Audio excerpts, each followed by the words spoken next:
The heavy scent of ancient tapestries and overwrought lilies choked the air, but all Elara could smell was the metallic tang of her own blood. Her lip was split, a fresh sting against the cold dread icing her veins.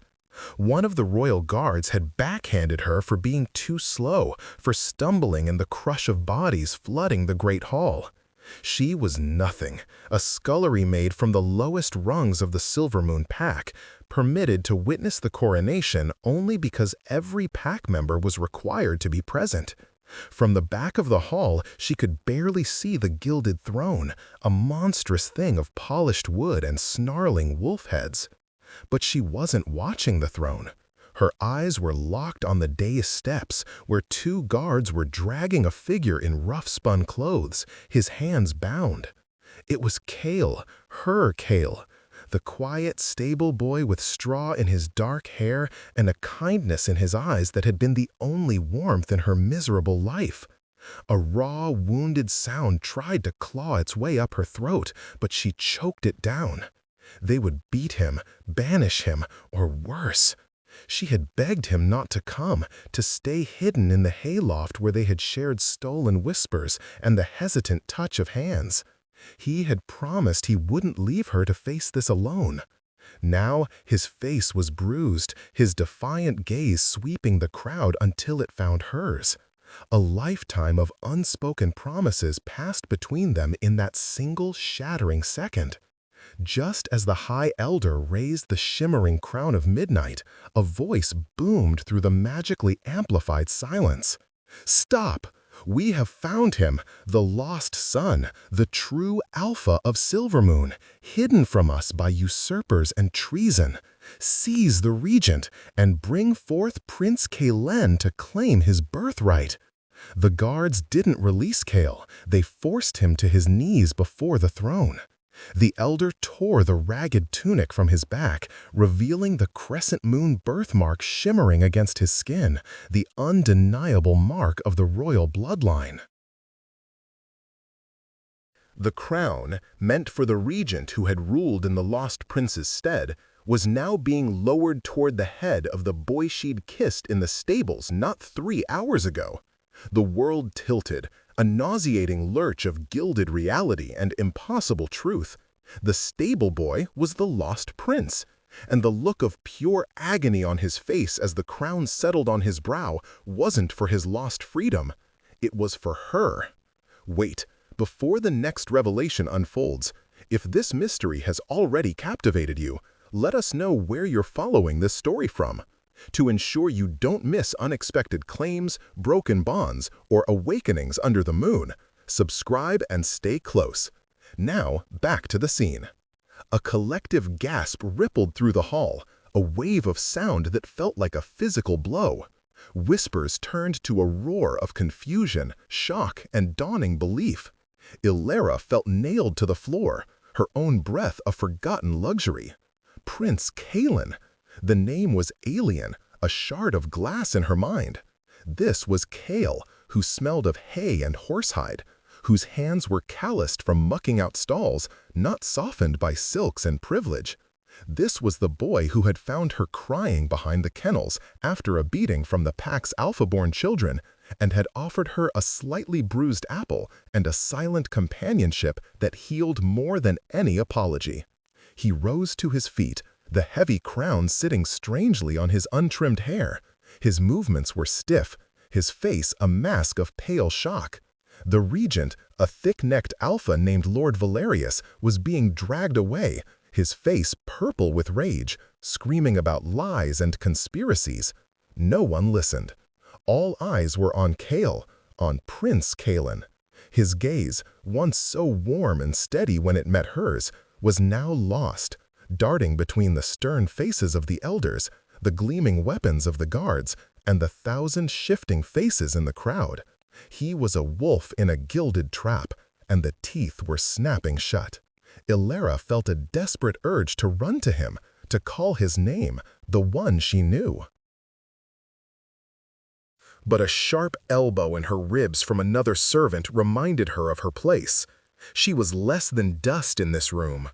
A scullery maid, an omega with a weak wolf that had never fully manifested, a stain on the pack's proud lineage.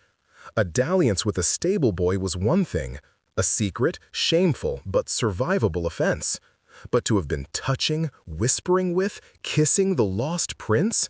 That was treason. That was a death sentence. Her heart hammered against her ribs, each beat a drum of terror. They would question him. They would find out about her. The secret moments in the hayloft, the shared warmth on cold nights, the way his thumb would trace the back of her hand, all of it would be twisted into a sordid tale of an omega slut trying to bewitch her way into power. They would tear her apart. She began to back away, melting into the shadows at the edge of the hall. She had to disappear. If he never saw her again, perhaps he could deny it. He could pretend he didn't know the girl with the split lip and the terrified eyes. He could be the prince they needed him to be. It was the only gift she could give him, a gift of her own erasure. Kalen felt the weight of the crown, not just on his head, but on his soul. It was cold, heavy, a circle of condemnation. The title, Prince, was a brand searing his skin. He searched the crowd again, a frantic edge to his movements. He found her, Ilara. He saw the terror in her eyes, saw her start to shrink back into the throng. No, don't leave me. The plea was a silent scream in his mind. He took a step toward her, an instinctive motion, but an elder stepped in his path, bowing low.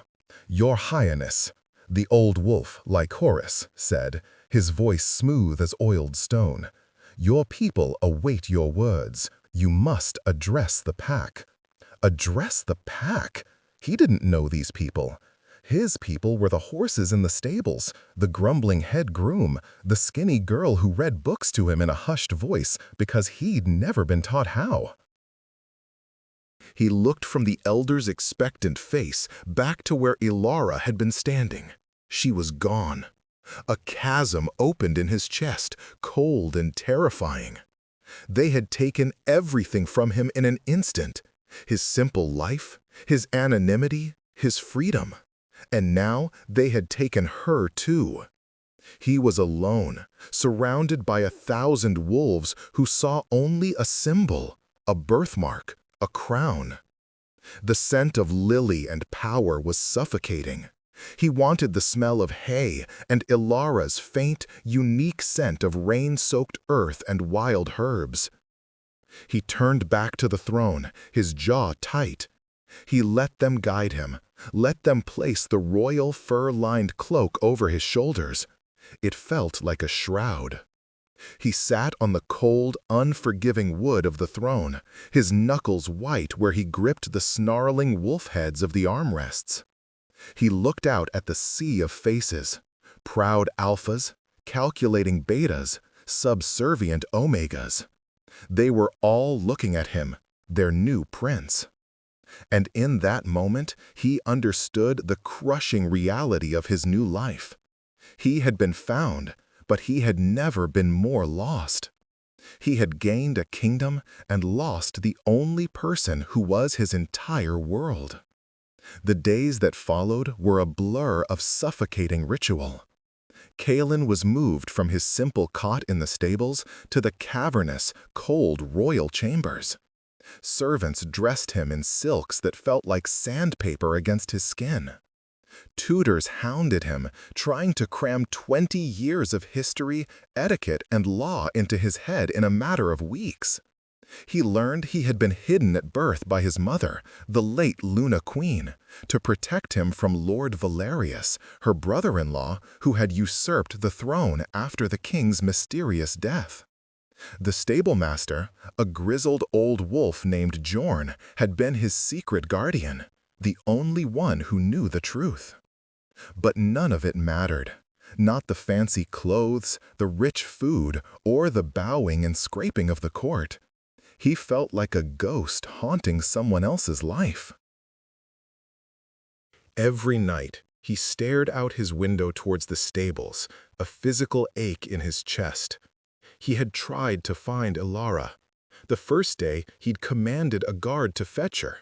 The guard had returned an hour later, bowing low and announcing that the scullery maid named Ilara had been dismissed. Dismissed? Dismissed to where? Kalen had demanded, his voice cracking with a mix of royal authority he didn't feel and the raw panic of the boy he was.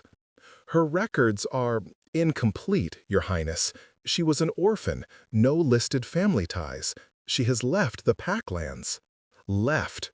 The word was a final, brutal blow. She had run from him. He knew why, of course. She was terrified. And he, in his new gilded cage, had been powerless to stop it, powerless to protect her. The irony was a bitter pill. He was now the most powerful wolf in the pack, and he had failed the only person he cared about. He tried to use his newfound power. He sent scouts, loyal guards he thought he could trust, to search the surrounding lands. But their reports were always the same. No sign of a lone Omega girl. It was as if she had vanished from the face of the earth. He suspected the elders were interfering, ensuring she was never found. To them, she was a liability, a low-born distraction for their new puppet prince. One evening, Elder Lycoris came to his chambers. He carried a velvet box. "Your Highness," he began, his voice unctuous, "the council has been deliberating on a matter of great importance, the stability of the pack. A true alpha needs a Luna, a wolf of strong blood to stand beside him." He opened the box. Inside, nestled on a bed of silk, was a single, perfect white wolfsbane flower, preserved by magic. It was the traditional courting gift. "The council has unanimously approved a match. Lady Seraphina of the Stonecrest pack, an alpha female of impeccable lineage. An alliance with her pack would secure our borders and our future." Kalen stared at the flower, and all he could see was Alara's face. He remembered her tucking a wildflower behind her ear, her gentle smile. "No," he said, the word flat and cold. Lycoris's smile didn't waver. "It is not a request, Your Highness. It is a necessity. The pack comes first. Your duty comes first. You are a prince now. The whims of a boy in a stable are behind you." The elder's words were a slap, meant to remind him of his place, but all they did was ignite a spark of the defiance he thought had been extinguished. He looked up, and for the first time since the coronation, the elder saw not a lost boy, but the flash of an alpha prince in his eyes, a predator. "The whims of the boy are the heart of the prince," Kalen said, his voice dangerously quiet. "And my heart is not yours to trade for alliances. I will choose my own mate. Leave." Lycoris's eyes narrowed, but he bowed and backed out of the room, taking the box with him. Kalen knew he hadn't won. He had only declared war, a war for his own soul. He walked to the window, pressing his forehead against the cold glass. The moon was high and full, bathing the world in silver. Somewhere out there, Ilara was under that same moon. He let his own wolf, so long suppressed, rise to the surface. It was a powerful, restless thing, full of a primal ache. It howled for its missing half, its mate. "I will find you, Ilara," he vowed to the moon, to the memory of her. "I don't care what it costs. I will find you." Ilara shivered, pulling the thin, threadbare cloak tighter around her shoulders. She had been running for 3 weeks. She'd fled the Silver Moon lands on the night of the coronation, sneaking away with nothing but the clothes on her back and a stale loaf of bread stolen from the kitchen. She'd traveled by night, hiding during the day, her heart a frantic bird in her chest. She had found refuge in a small, neutral village on the edge of the wildlands, a place where packless wolves, rogues, and outcasts eked out a living. She found work washing dishes in a grimy tavern for a few coins and a bowl of watery stew each day. It was a harsh life, but it was anonymous. Here she was just Ilara, a girl with a haunted look in her eyes. No one knew she had once touched a prince. Every night she dreamed of him. She dreamed of Ka-El, not Ka-Ellen, of his gentle hands, his quiet laughter, the safety she felt curled beside him in the hay. Then the dream would shift, and she would see him on the throne, the crown a cage around his head, his eyes empty and lost. She would wake with tears freezing on her cheeks, the ache of his absence a physical wound. She knew she had done the right thing. He was a prince. He needed a powerful Luna, an alpha female who could help him rule, not a timid Omega scullery maid who could barely summon her own wolf. Her presence in his life would have been a weakness, a scandal his enemies would use to destroy him. Loving him meant letting him go. It meant breaking her own heart to keep his safe. One evening, a group of travelers stopped at the tavern. They were merchants, their clothes finer than anything she had seen in weeks. They spoke loudly of the news from the capital. "The new prince is a strange one of them said, his voice carrying over the din. Refused a match with the Stonecrest Alpha's daughter. The elders are furious. I heard he's barely spoken a word since the coronation," another added. "Just stares out the window. They say he's looking for someone, a girl." Ilara's breath hitched. She dropped a plate, and it shattered on the stone floor. The tavern owner roared at her, but she barely heard him. Looking for someone, a girl. Hope, a thing she thought she had buried, stirred painfully in her chest. It was a foolish, dangerous thing to feel. He was a prince. She was a nobody. It was a fantasy. But that night, as she huddled in her small, cold room, she clutched the single treasure she had brought with her, a small, crudely carved wooden wolf he had made for her one afternoon. She remembered his hands, so large yet so gentle as he had worked the wood. "So you're never alone," he had whispered, pressing it into her palm. A wave of longing so fierce it stole her breath washed over her. Was it better to live this half-life without him, safe and miserable, or to risk everything for a foolish, impossible hope? She didn't have an answer. She only knew that the memory of his kindness was the only thing keeping the encroaching darkness at bay. She traced the lines of the wooden wolf, her tears falling onto the worn grain. Under the light of the moon, she whispered his name.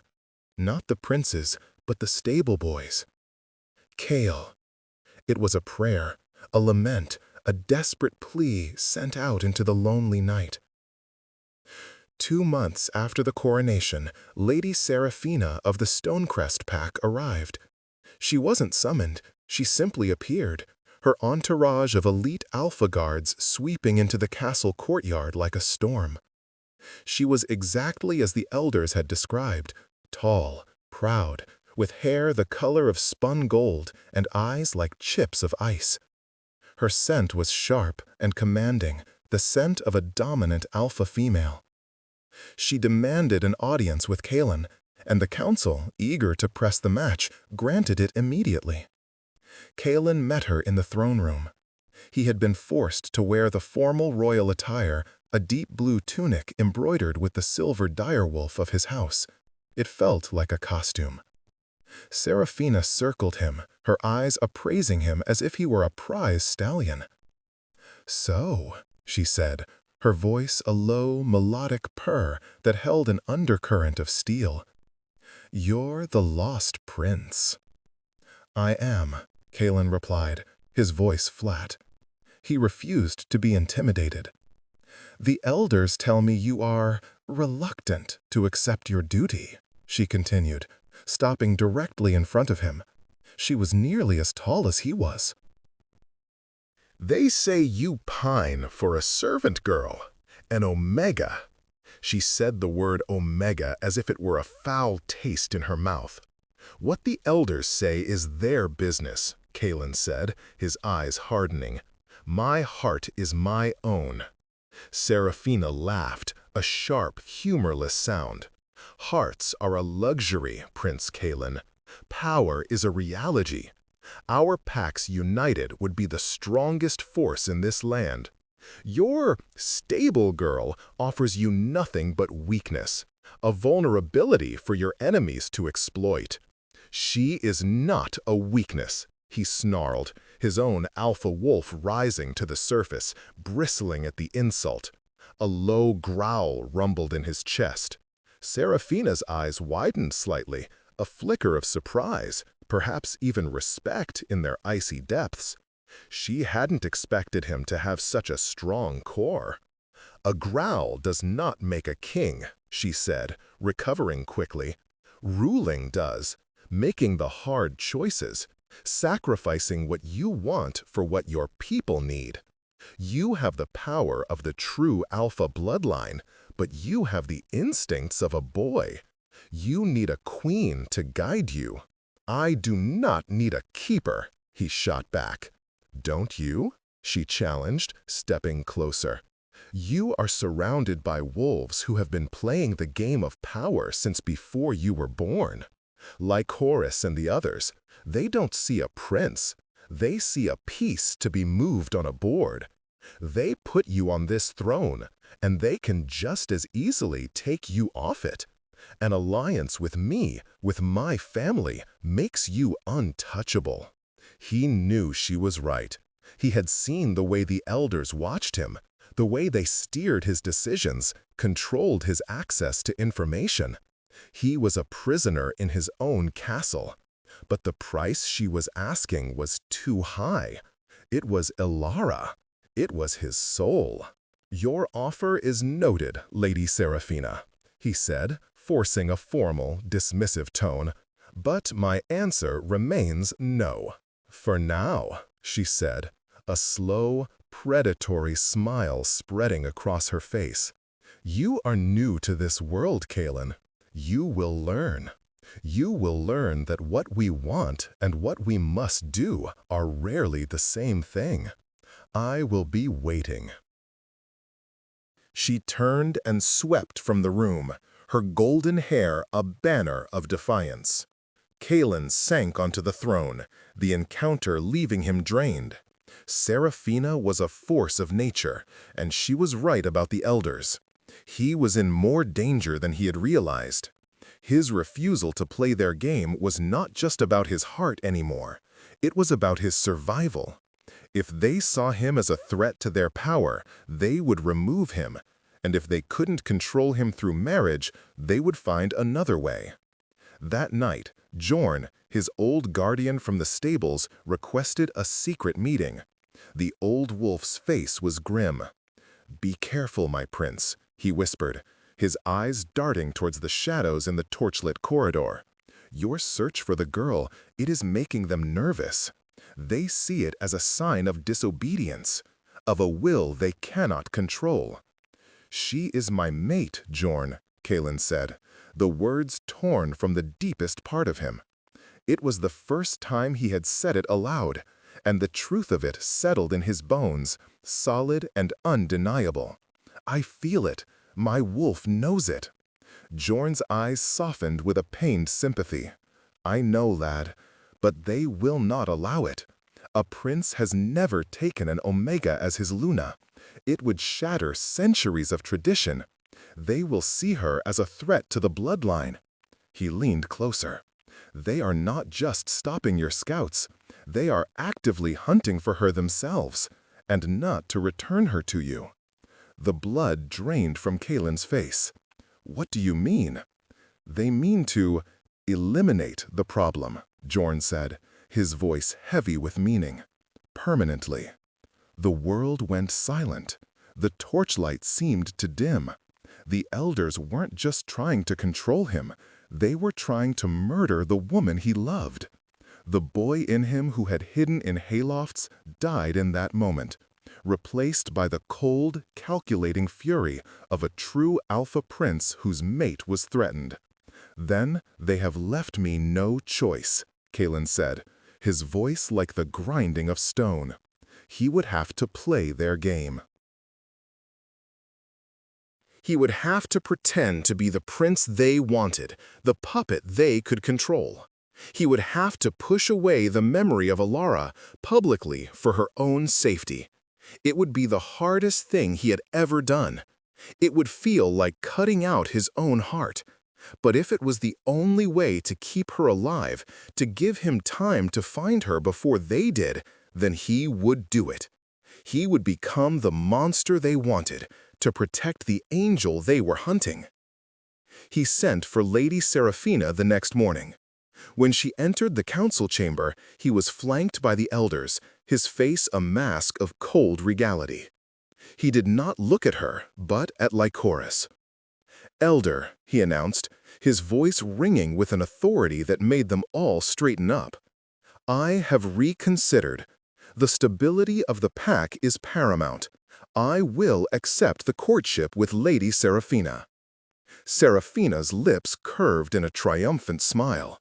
Lycoris beamed, his eyes gleaming with satisfaction. They thought they had won. They thought they had broken him. Kalen let them believe it. He felt the phantom pain of Alara's heart breaking, and his own fractured right alongside it. It was a necessary wound, a strategic sacrifice. "Forgive me, my love," he thought, his gaze distant and cold. "I am doing this to save you." The news traveled fast, carried by merchant caravans and roving packs. It reached the dusty little tavern in the wildlands a week later. Ilara was scrubbing a pot crusted with burnt stew when she heard the merchants talking again. "It's official," one of them declared, slamming his mug on the table. "Prince Kalen of the Silver Moon Pack is to be mated with Lady Seraphina of Stonecrest. The courtship was announced this morning. They say it's the most powerful alliance in a generation." The pot slipped from Ilara's numb fingers and clattered to the floor. The sound echoed in the sudden silence of her mind. Mated to Lady Seraphina. It was done. It was over. The tiny, foolish ember of hope she had been nursing in her heart was extinguished, smothered by the cold, hard reality. He had made his choice. He had chosen his duty, his crown, his kingdom. He had chosen the powerful alpha female, the perfect Luna. He had chosen the life he was born to, not the one he had shared with her in the shadows. Of course he had. She had known this would happen. She had told herself it was inevitable, necessary even. So why did it feel like she was being torn in two? The pain was a living thing, a wolf with claws and teeth ripping through her chest. She stumbled back, away from the noise of the tavern, her hand pressed to her mouth to stifle a sob. She fled to her tiny room, collapsing onto the thin straw mattress. The carved wooden wolf fell from her pocket, and she stared at it. "So you're never alone," he had said. She had never felt more alone in her entire life. He had forgotten her, or worse, he had remembered her and decided she was a price worth paying for a crown. The kindness she had loved, the gentle soul she had seen in him, had it all been a lie? Or had the palace simply poisoned it, burning it away to make room for the cold ambition of a prince? Betrayal was a venom seeping into the wounds of her heartbreak. The naive girl who had loved a stable boy hardened in that moment. The world was not a place for gentle hearts and secret whispers. It was a place of power, of alphas and omegas, of duty and sacrifice. And she had been the sacrifice. That night, something inside her shifted. The weak, timid wolf she had always carried within her, the one that had never fully surfaced, stirred. It was not with a whimper, but with a low, guttural growl she had never felt before. It was a rage born of absolute heartbreak. A new strength, cold and sharp as a shard of ice, began to form around the shattered pieces of her heart. She would survive this. She would not let the memory of Prince Kalen and his betrayal destroy her. She would become someone he would no longer recognize. She stood up, her eyes dry now, her gaze hard. She picked up the small wooden wolf. For a long moment, she considered throwing it into the fire, but she couldn't. It was the last piece of the boy she had loved, the boy who was now gone forever. She tucked it away, not as a treasure to be cherished, but as a reminder of what she had lost, and a reminder to never, ever be that weak and foolish again. The moon cast a sliver of light across her face, illuminating a resolve as hard and cold as iron. She was done running. She was done hiding. She didn't know what she would do, but she knew she would no longer be a victim of her own heart. The courtship was a public spectacle and a private hell. Kalen played his part perfectly. He walked with Seraphina in the royal gardens, his expression cool and distant. He sat beside her at feasts, his posture regal, his words polite and meaningless. He was a flawless prince, an empty shell. Seraphina was clever. She knew he was pretending, but she didn't seem to care. She played her own part, that of the adoring, powerful mate-to-be, basking in the approval of the council and the adoration of the pack. "You are a better actor than I expected," she murmured to him one evening as they stood on a balcony overlooking the capital. "I am a fast learner," he replied, his gaze fixed on the distant line of the forest. The wildlands, where Ilara might be. "You should not look for her," Seraphina said, her voice dropping. It wasn't a threat, but something closer to a warning. Lycoris has his own hunters out. They are not as sentimental as yours. They call her the Omega problem. They believe your obsession with her is a sickness that must be cured, one way or another. Kalen's blood ran cold. And you? What do you believe? She turned to face him, the moonlight catching in her silver eyes. "I believe you are a fool to risk a kingdom for a memory. But I also believe a wolf's mate bond is not something to be trifled with. It is a source of great power or great destruction." She paused. "I want the kingdom, Kalen. I will not let your sentimentality endanger it. But I would rather have a whole king than a broken one. Find your girl, settle your heart, but do it quickly, and be prepared for the consequences. Lycoris will not be merciful if he finds her first." It was the closest thing to an alliance she had ever offered. He realized then that Seraphina was not his enemy. His enemy was the council that sought to control them both. She was a pawn in their game, just as he was, albeit a much more powerful one.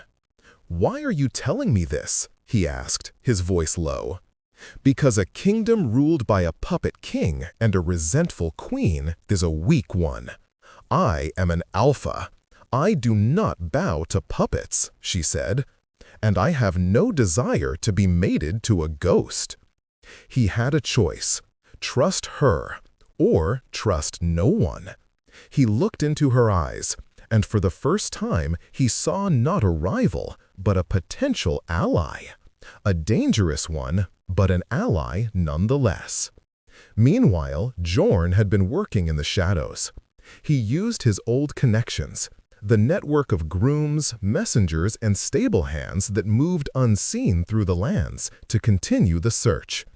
One night, he brought Kalen a small, mud-stained piece of cloth. "One of my contacts found it near a tavern in a village called Greyfell on the edge of the wildlands," Jorn whispered. "He said a girl matching Ilara's description worked there for a time. She left a few weeks ago." Kalen took the cloth. It was simple homespun, but he would have recognized the scent anywhere. Faint, almost gone, but it was her. Rain-soaked earth and wild herbs. She was alive, and she was close, but she was on the move. Why? The answer came from one of Seraphina's own guards, a taciturn alpha who owed her a life debt. She had tasked him with shadowing the Elder's hunters. "They are closing in," Seraphina told Kaelin in a hushed, urgent meeting in the royal library. "They have tracked her to the border of the Whispering Woods. They plan to stage a rogue attack. No one will ever trace it back to them." The Whispering Woods, a dark, ancient forest feared by all, a place from which few returned. There was no more time for games, no more pretending. He had to go, now. "I need a distraction," he said to Seraphina, "a big one, something to pull the council and all their guards to the other side of the kingdom." Seraphina's lips curved into a dangerous smile. "My father's pack is camped on the northern border. A little border dispute, a few feigned attacks. I think I can arrange a royal crisis that requires the full attention of the prince and his council." "You would do that?" Kaelin asked, surprised by the magnitude of her offer. It was a huge political risk for her. "I told you," she said, her eyes glinting, "I will not be mated to a ghost. Go, find your Omega, and when you return, you had better be the king this pack needs, a king strong enough to burn the rot out of his own council." That night, as alarms blared about a surprise attack on the northern border, Kaelin shed his royal silks. Dressed in the simple leather and homespun of a common tracker, he slipped out of the castle through the same secret tunnels his mother had once used to save him. Jorn was waiting with two of their fastest horses. As they rode hard towards the south, towards the Whispering Woods, Kaelin clutched the scrap of cloth that smelled of Alara. He was no longer a prince playing a part. He was a wolf hunting for his mate, and he would tear apart anyone who stood in his way. Alara had changed. The wildlands had forged her grief into a weapon. She had left Greyfell when she felt eyes on her, a prickling sense of being watched that set her teeth on edge. She had pushed deeper into the wilds, learning to hunt, to track, to rely on the nascent instincts of her own wolf. And her wolf had answered. It had grown stronger, sharper, honed by solitude and desperation.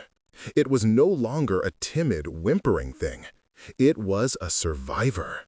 She had heard whispers of the Elder's hunters. She knew they were looking for her.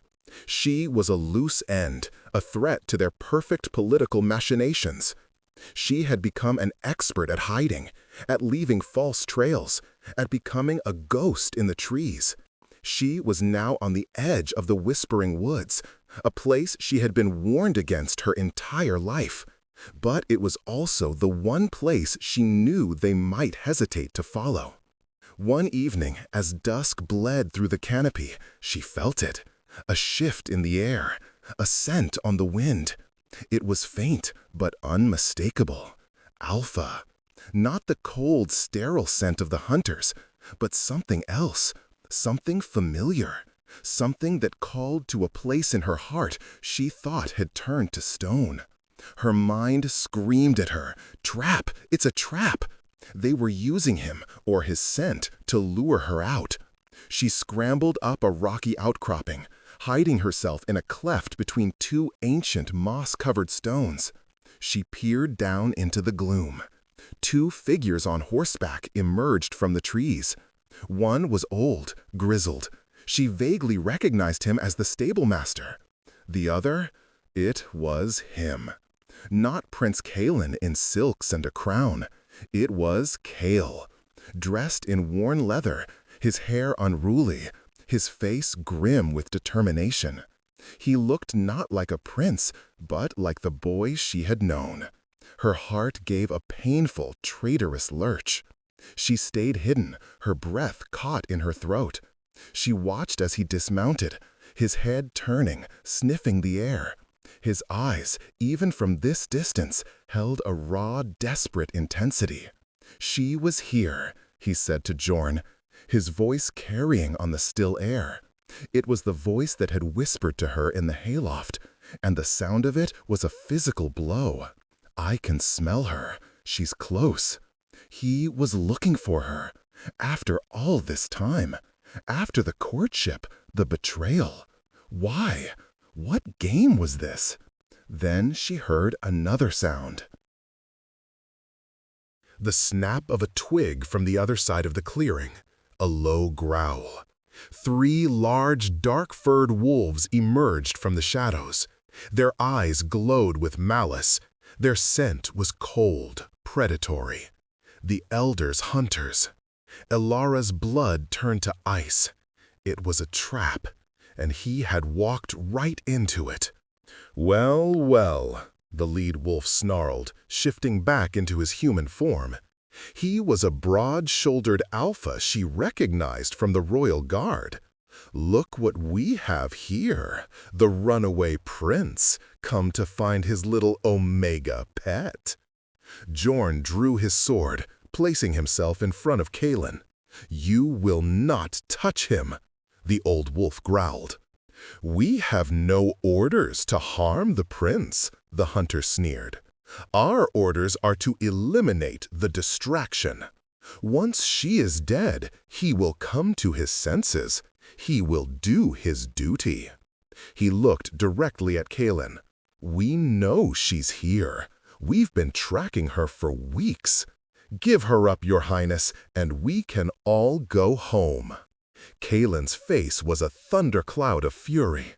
He didn't draw a weapon. He simply took a step forward, and the air crackled with power. A raw, untamed energy that she had never seen in him before. This was the true Alpha. "You will not touch her," Kalen said, his voice dropping into a lethal growl that was more wolf than man. "You will leave this forest now and never hunt her again. This is your only warning." The hunters laughed. "You and the old man? We are 3 alphas. You are a boy who has spent his life shoveling manure." In that moment, Elara had a choice.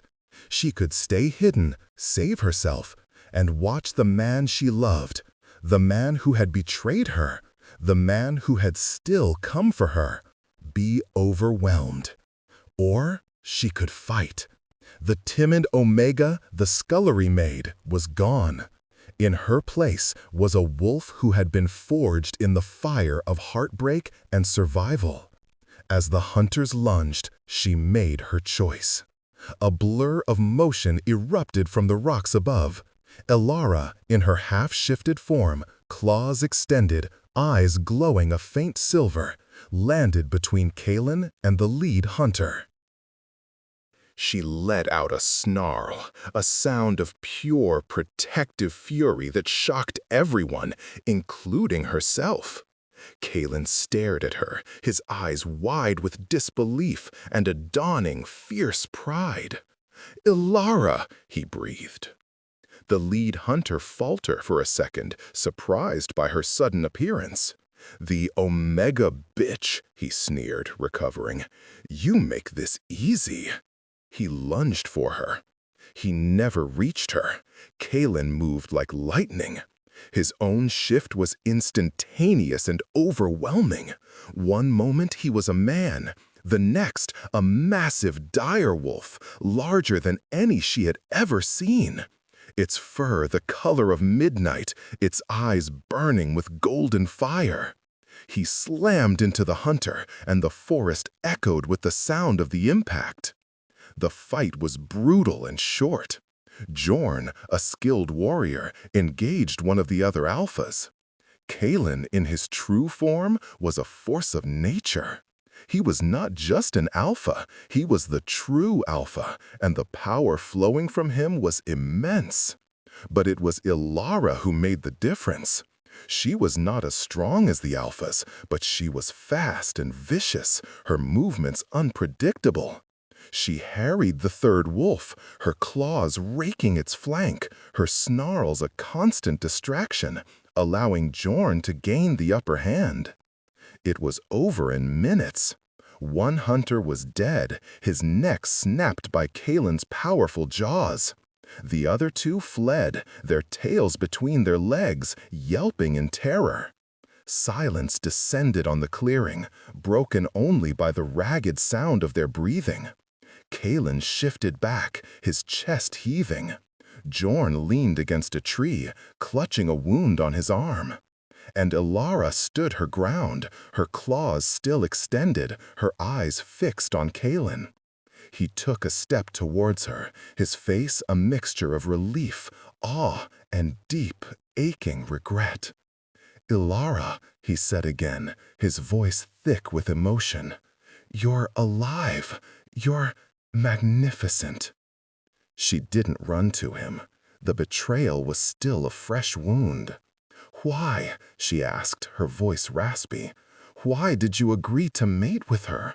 Why did you let them hunt me?" "To save you," he said, his voice breaking. It was all a lie, Ilara, a game, to make them think I had given up, to stop them from looking for you. They wanted you dead. It was the only way I could buy time to find you myself.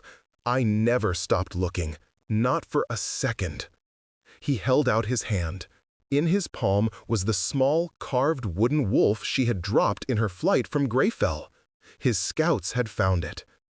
"I never let you go," he whispered. "I couldn't." Tears she didn't know she still had welled in her eyes. She saw the truth in his face, in the raw pain and desperate love that shone there. The courtship, the coldness, it had all been a shield to protect her. He hadn't betrayed her.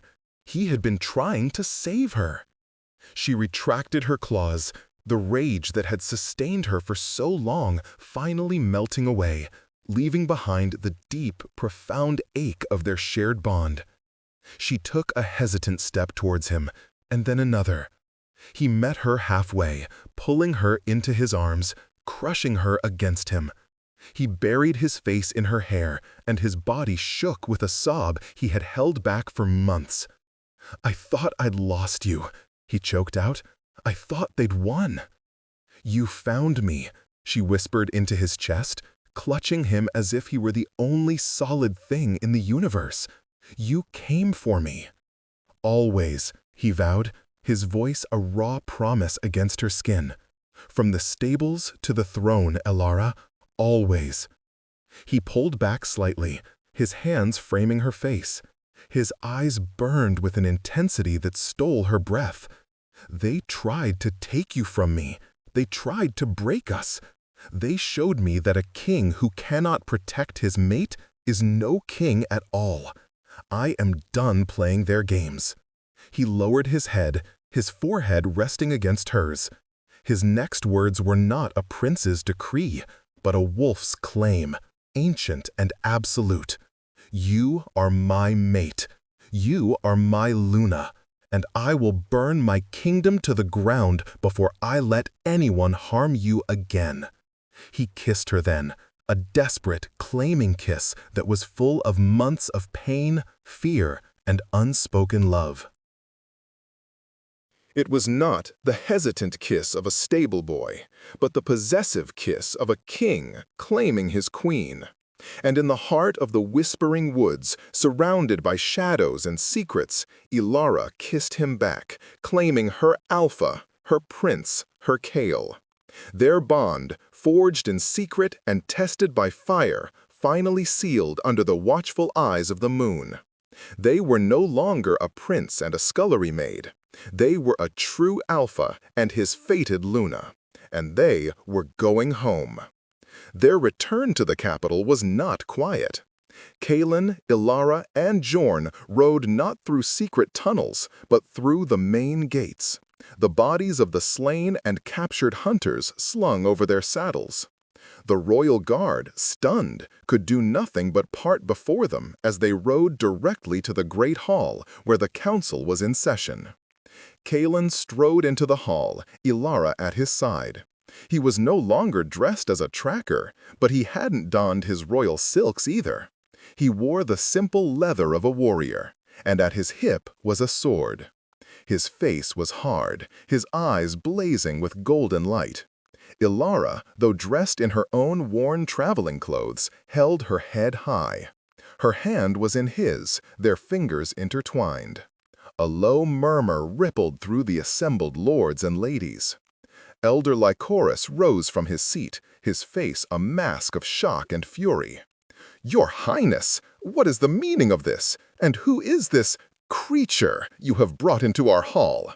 "This creature," Kalen's voice boomed, silencing the room, "is Ilara of the Silver Moon Pack, my fated mate, your future Luna." A wave of shocked gasps and angry muttering swept the hall. "An Omega?" one lord scoffed. "Unacceptable." "Unacceptable?" Kalen repeated, his voice dangerously soft. He strode to the center of the room, pulling Ilara with him.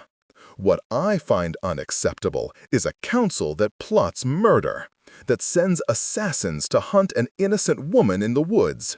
He pointed a damning finger at Lycoris. "I find it unacceptable that my council tried to kill my mate." He threw the badge of the lead hunter onto the floor. It clattered on the marble, the sigil of the royal guard unmistakable. Lycoris went pale. The two captured hunters were dragged in, bound and gagged. "These men have confessed," Kalen declared.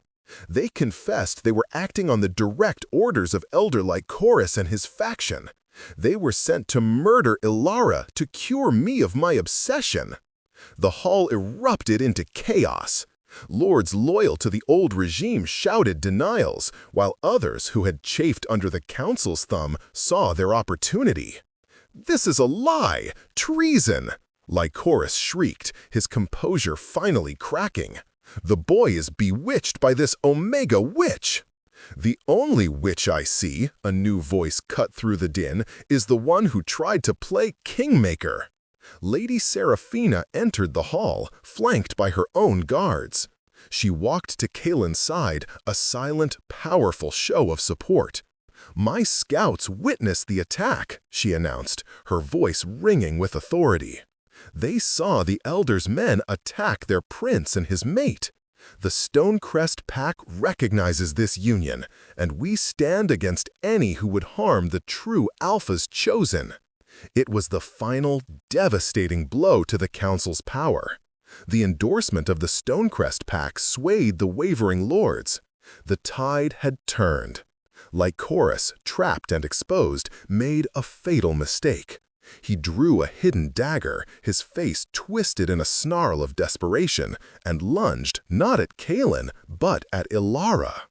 "If I can't have the throne, I'll take your heart!" he screamed. Ilara didn't flinch. She didn't have time. Kalen moved with a speed that was barely human. His sword was a blur of silver. Lycoris stopped, his eyes wide with surprise, a thin red line appearing across his throat. He collapsed to the floor, the dagger clattering beside him. Dead silence filled the hall. Kalen stood over the body, his sword dripping, his chest rising and falling. He was breathing like a predator after a kill. He looked up, his golden eyes sweeping across the terrified faces of the remaining council members. "My rule has begun," he said, his voice cold and absolute. "There will be changes. The old ways of fear and corruption are over. Loyalty will be rewarded. Treason," he glanced at Lycoris' body, "will be met with justice. My justice. My Luna and I will lead this pack into a new age. Does anyone object?" No one dared to speak. the power radiating from him, the power of a true alpha king who had fought for his mate and his throne, was overwhelming. He was no longer a lost boy or a puppet prince. He was the Wolf King. He turned to Ilara, his expression softening instantly. He sheathed his sword and gently wiped a speck of blood from her cheek. "Are you all right?"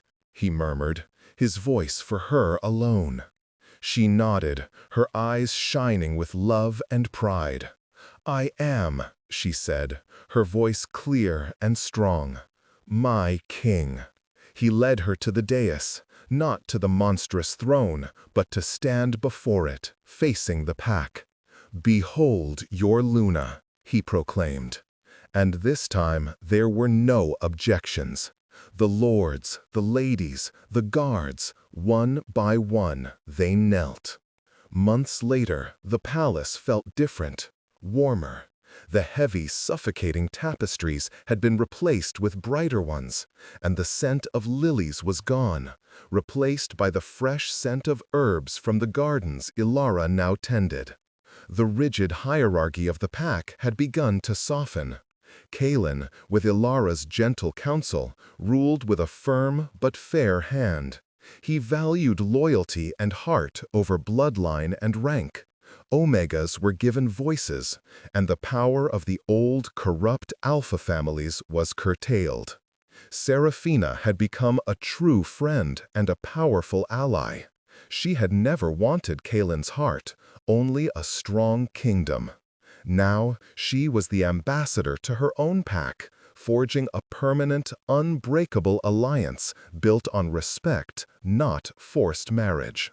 One cool evening, Kaelin found Ilara not in the gardens or the library, but in the royal stables. She was grooming a young filly, her movements calm and sure, a small, contented smile on her face. The scent of hay and horse filled the air, a scent of home. He came up behind her, wrapping his arms around her waist and resting his chin on her shoulder. "Hiding from your Luna duties?" he teased gently. She leaned back against him, her body melting into his. "Remembering," she said softly. "This is where we began. You, me, and a bruised apple."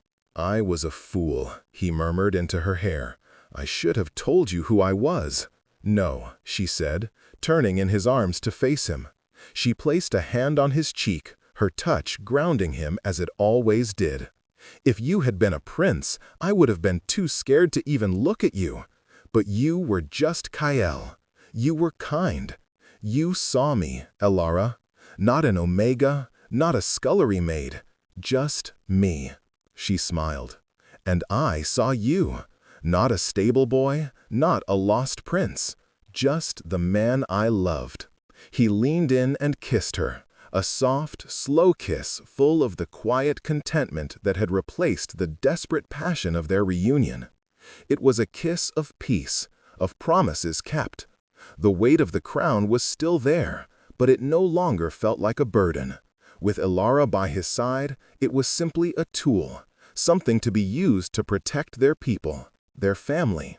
"I love you, my Luna," he whispered against her lips. "I love you, my stable boy," she whispered back, a playful glint in her eyes. He laughed, a deep, happy sound that echoed through the quiet stables.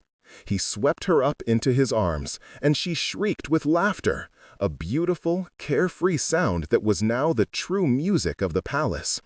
As he carried her out into the moonlight, back towards the castle that was now their home, he knew the truth. He hadn't just reclaimed a throne. He had found his entire world. The lost prince had finally found his way home, not to a crown or a castle, but to the heart of the woman who had loved him when he was nothing, and who now stood beside him as his everything.